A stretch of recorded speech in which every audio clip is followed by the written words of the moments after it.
Since action does take place, the lack of fitness between purpose and reality is not taken seriously at all. On the other hand, action itself does seem to be taken seriously.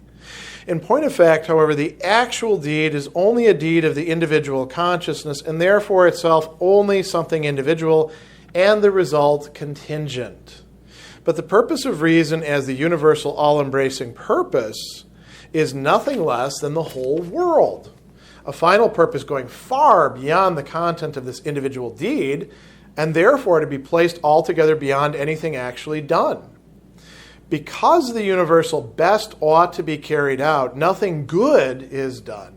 In fact, however, the nullity of what is actually done and the reality of the whole purpose alone, which are now postulated, these two are in every respect again displaced. The moral action is not something contingent and restricted, for it has as its essence pure duty. This constitutes the sole entire purpose, and thus the deed, no matter in what other way its content is limited, is, qua actualization of that purpose, the accomplishment of the entire absolute purpose.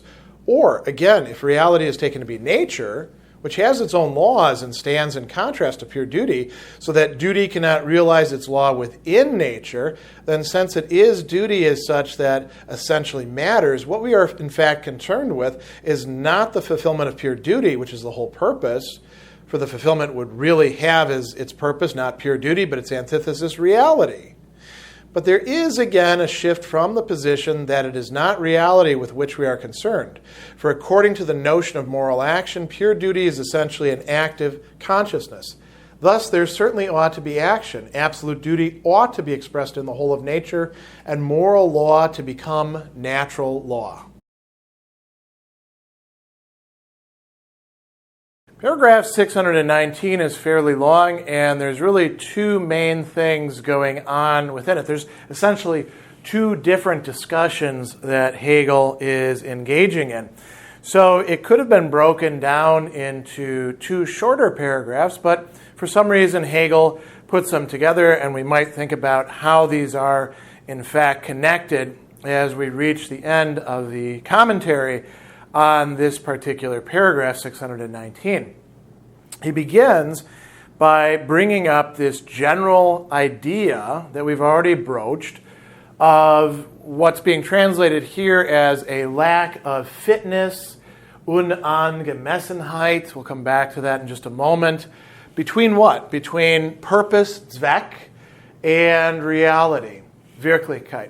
Now, what is the purpose? The purpose is that of satisfying moral duty, of making morality actual, as we've seen. And so we have a discordance is another way of translating this Unangemessenheit. In opposition to a harmony, we have a lack of mapping onto each other, a literally incommensurability or lack of common measure between the two of them. There's a lack of a mediating third term.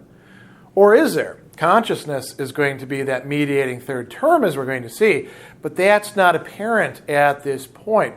So Hegel actually begins this paragraph by saying, because action, Handlung, does take place, we've talked about that just in the previous paragraph, this lack of fitness, this lack of connection, this not mapping onto each other properly, this discordance, this contradiction between purpose and reality is not taken seriously at all. That doesn't mean that this doesn't exist or that it's going to be, forgotten on the side and never come back in. As we're going to see, it's going to raise its head very quickly, right? But it means that we can put it aside for the moment and just focus on the action.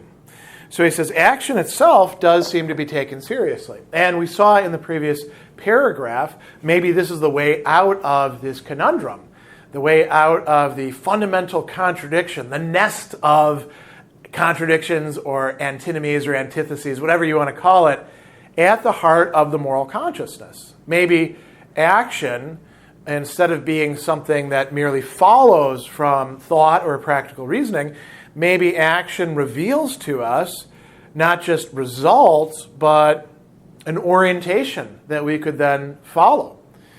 Is Hegel putting forth something like this?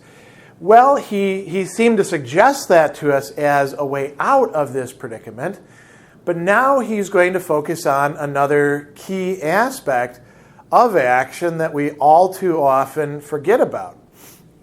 When we talk about action, when we talk about anything that the human being, the self-consciousness, is engaged in, all too often we forget that we are still not just talking about some abstraction or some character in, as you know, Hegel's phenomenology has been called, a Bildungsroman, that is a sort of coming of age or developmental novel of something that we call spirit.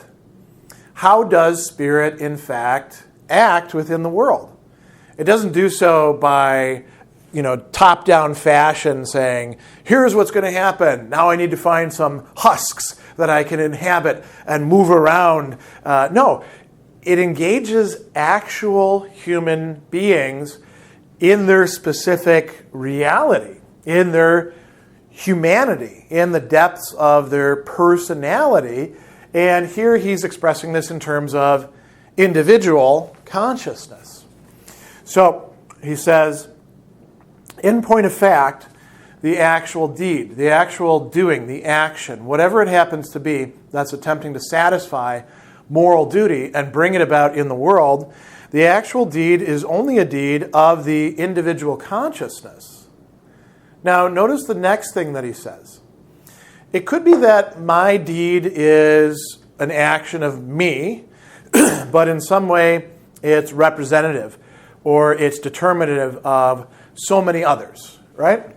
So think about these performative actions carried out, like the signing of the Declaration of Independence or something that winds up being video recorded and standing in for thousands of other people saying or doing the same sort of thing. Think, for example, of the recent video of the woman on the Scandinavian airline who stood up and refused to sit down until the Afghan refugee was not going to be deported, right? And filmed herself doing this. It's a completely individual act. And this is a great representative of that because she was, for a few moments, entirely alone. The plane turns hostile against her. Somebody tries to steal her cell phone, and the stewardess fortunately gives it back, showing some human solidarity that she is also showing to another human being. This is a good example of moral action, right? And she can stand in for other people who are engaged in similar acts of resistance to how state power is being used against unfortunate and vulnerable people who are fleeing countries that have been essentially wrecked not only by their own internal dynamics, but by other countries coming in and wrecking them further. Now, what does Hegel say about this sort of thing? He says, the actual deed is a deed of the individual consciousness, therefore itself only something individual, and the result is contingent.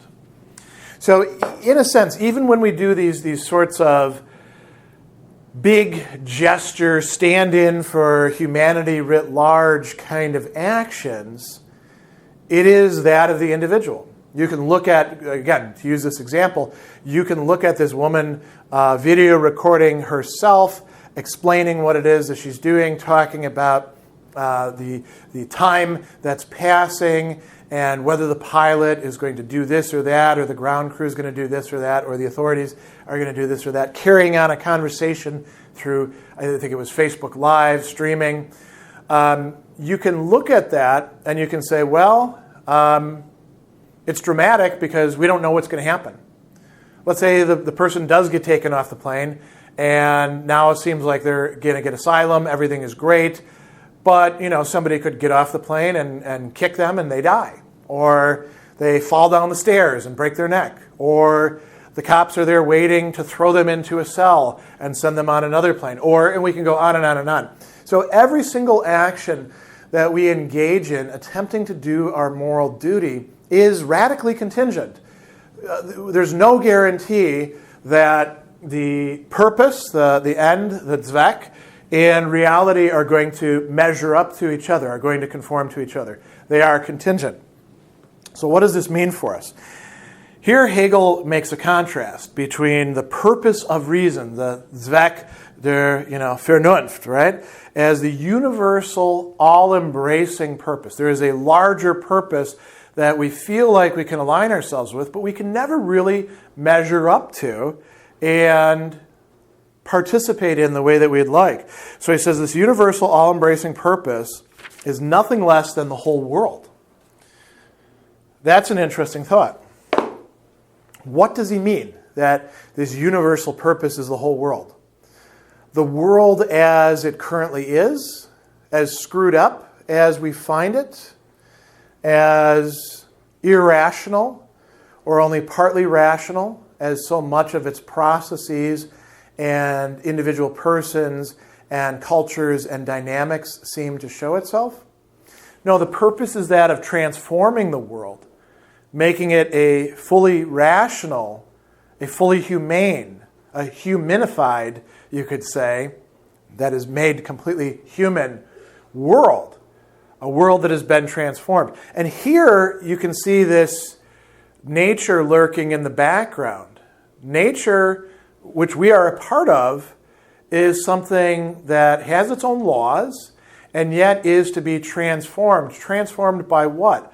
By moral purpose. It is to be made good, rational, beautiful, noble, whatever description that you want of it there.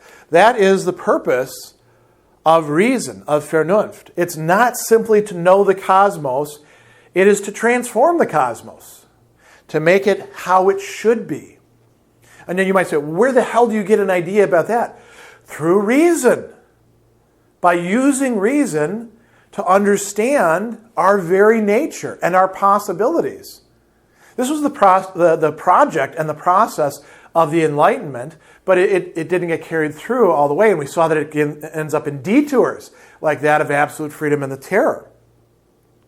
So he goes on and he says, this is a final purpose going far beyond the content of this individual deed. That's an important point. Now you might say, well, you put together enough individual deeds and that's how you actually fulfill this purpose of reason. It's going to be this kind of approximative, ameliorative, building, reforming process that will eventually culminate in something like a better world that we all dream of or hope for or at least pine for, even if we don't want to admit it. But Hegel here wants to emphasize the contrast. He says that this final purpose is placed altogether beyond anything actually done. And here, I think all of you have probably heard the expression as an imperative, don't let the best be the enemy of the good.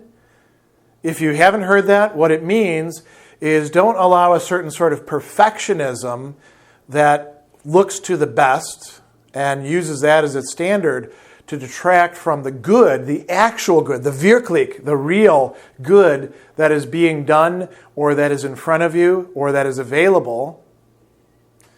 There is a tendency within us towards this kind of perfectionism, towards this denigration of the real good. And in this case, it's the real good that is accomplished in moral action, which is indeed contingent, but is aimed at some sort of moral purpose, that of satisfying duty. And insofar as it accomplishes it, even insofar as it aims at it and strives for it and makes the right choice, it is good. But it's not the best. So it doesn't satisfy the purpose of reason itself. So look at the next thing he says. Because the universal best ought to be carried out, nothing good is done. Now, is Hegel in fact saying nothing good is done? No. This is the deception that consciousness at this point in time is carrying out upon itself. And we as the phenomenologists, we're looking in and saying, that is a screwed up perspective to hold. This person or this consciousness is indeed allowing the best to become the enemy of the good. So he says, in fact, the nullity of what is actually done and the reality of the whole purpose alone, which are now postulated, these two are in every respect, again, he tells us, displaced. Where did we find this displacement? In the previous paragraphs, right? So what does this mean for us now? He says that the moral action becomes not something contingent and restricted because it has as its essence pure duty. This constitutes the sole entire purpose, and the deed, no matter in what other way its content is limited, becomes qua actualization of that higher best purpose, becomes the accomplishment of the entire absolute purpose. So, in some way, we leave behind the particularity, the contingency, the specificity of the thing that we do, and we look to the fact that we are engaged in a moral, say with a capital L, engagement with the world of actuality, and we are, in fact, making it actual in some way. Now, that leads us into the second discussion, which is going to introduce a new problematic. What if morality actually won? What if, in its struggle with nature, morality was able to transform the world? What would be the case then? And we saw this talked about in the previous section. It would become a nullity. So let's follow that line of reasoning out.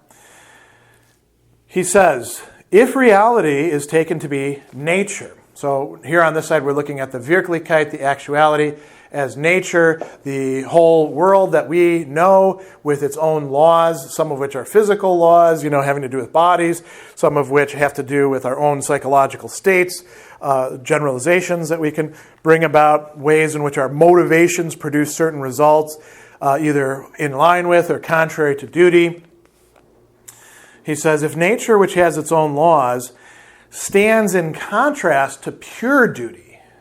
Now notice there, pure duty, morality itself, not necessarily individual duties, because I could, satisfy certain of my duties. My duty to take care of my children, for example, could be because I see in them little replications of myself, and therefore my narcissism leads me to do the best by them so that I can continue in existence long after I have actually shuffled off this mortal coil. Right? From a moral perspective, that's not a particularly good act. That's not satisfying pure duty. If I take care of my children, it should not be so that I can, reduplicate myself and live on forever. It should be a recognition of them as other human beings, as vulnerable, as those who are to be taken care of because that is incumbent upon me. And, these are different options for us. So not every fulfillment of duty is indeed a fulfillment of pure duty. Many of them can be prompted by nature and its laws. So he goes on and he says, if duty cannot realize its law within nature, so this is a question, right? How does duty realize its law within nature? By acting, by doing things within the world of nature, by imposing or injecting moral consciousness within it. So he says, then, since it is duty as such that essentially matters, what we are in fact concerned with is not the fulfillment of pure duty, which is the whole purpose. The fulfillment of pure duty is transformation of the entire world. That would be transformation of the totality of nature. That would be making the world anew and reconstructing it entirely along the lines of morality or of pure duty. Is that a conceivable outcome? He says, what we are concerned with is not the fulfillment of pure duty, which is the whole purpose, for the fulfillment would really have as its purpose not pure duty, but its antithesis, reality. And what we're going to see in the paragraphs to come, that there is a sort of paradox here.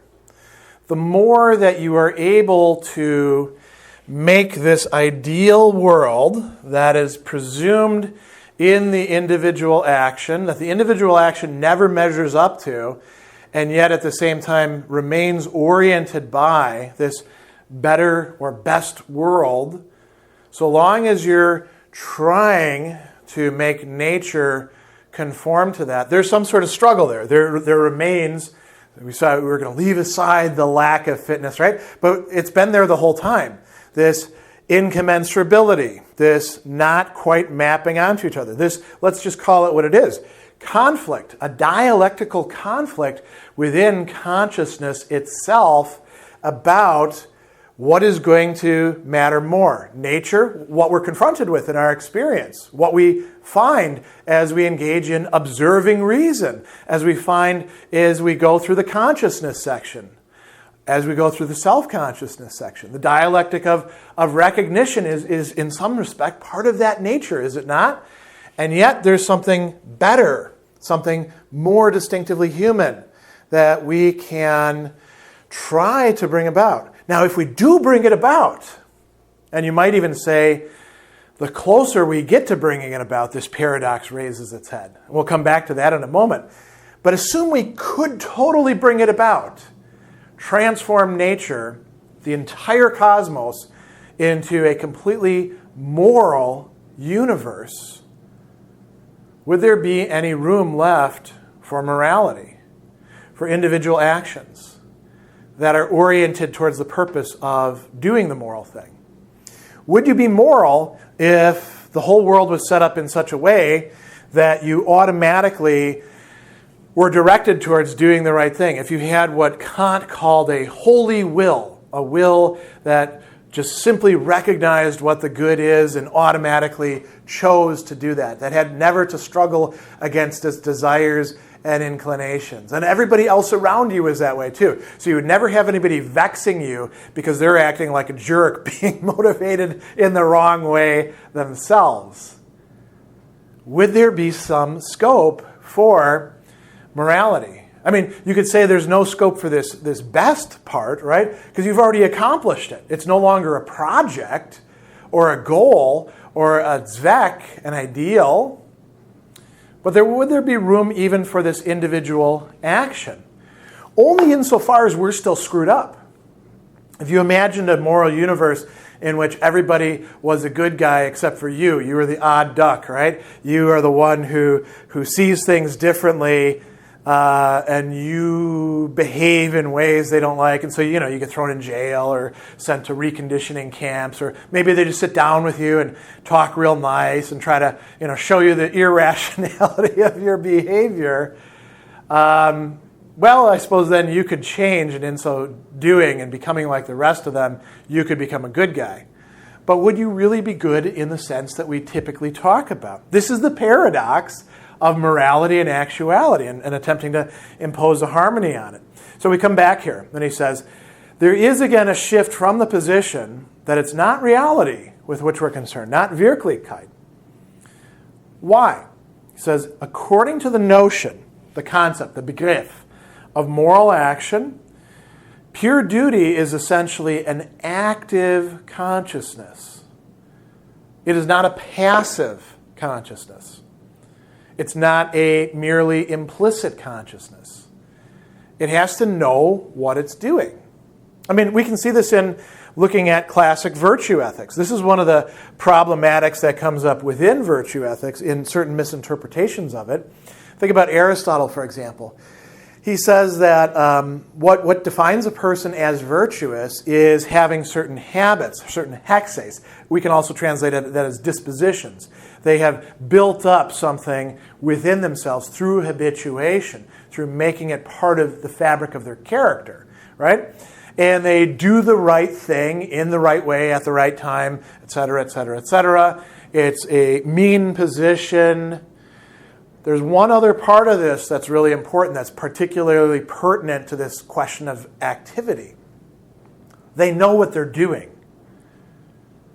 They do it consciously. if we want to use Hegel's way of thinking about it. Aristotle doesn't have this sense of consciousness in the language available to him at the time. He just talks about knowing that they're doing that thing, knowing that they're being just, knowing that they're being tolerant and temperate in respect to anger, knowing that they are being generous, knowing that they are being properly ambitious, knowing that they are exercising good humor. All of these virtues that he brings up.